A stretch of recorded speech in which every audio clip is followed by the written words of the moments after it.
mussels and shellfish, as well as delicacies like green turtles and sea celery harvested by pearl-diving Yaqui tribesmen, to which few other kitchens in the country had access, and which most chefs wouldn't come to fully appreciate for almost another century.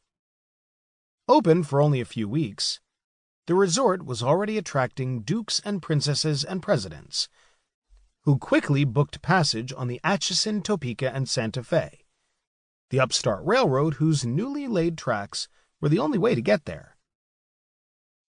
In front of the Montezuma was a large park, exquisitely landscaped with shade trees and rare flowers, planted in 3 train carloads of imported sod and topsoil.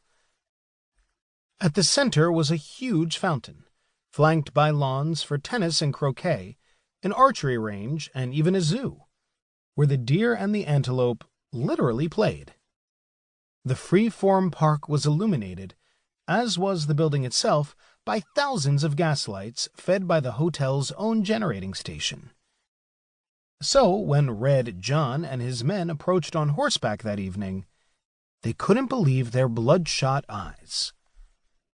The cowboys rode first to the park, where they hollered and shot their guns in the air while galloping across the manicured bluegrass and graveled walks.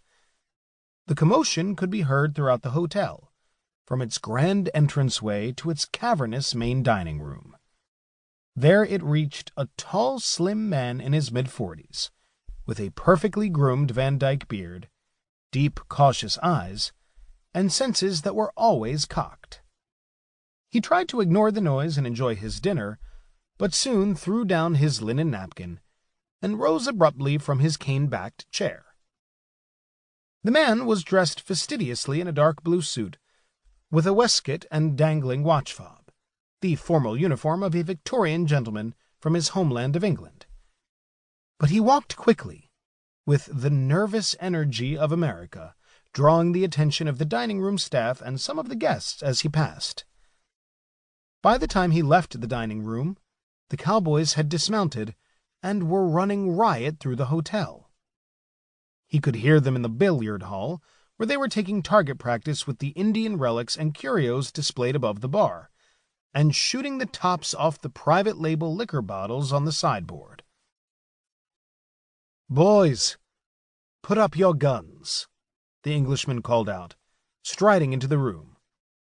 "Who the hell are you?" Red John yelled. "My name is Fred Harvey," he replied. "I run this place, and I will not have any rowdies here. If you don't behave like gentlemen, you can't stay here, and you can't come again. Now put up your guns and take a drink with Fred Harvey."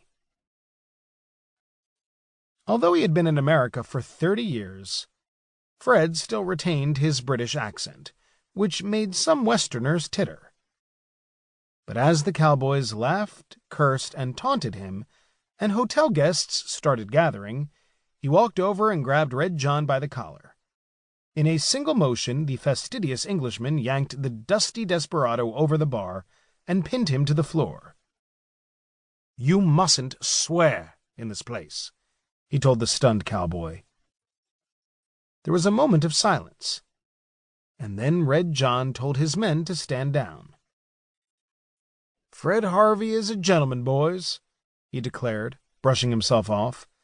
"I say let's have those drinks."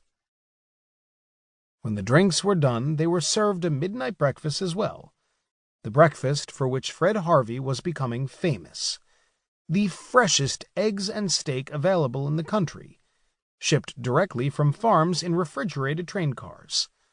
Pan-size wheat cakes stacked 6 high, quartered wedges of hot apple pie, and cup after cup of the best damn coffee these cowboys had ever tasted in their lives. Red John and his men never made trouble at the Montezuma again, but they still wanted to know, as did more and more people across the country, who the hell is Fred Harvey? More than a century later, I am peering over the lip of the Grand Canyon in my pajamas at 5 o'clock in the morning, and I'm wondering the same thing. As the sun slowly illuminates the canyon walls, I am reminded of why there is substantial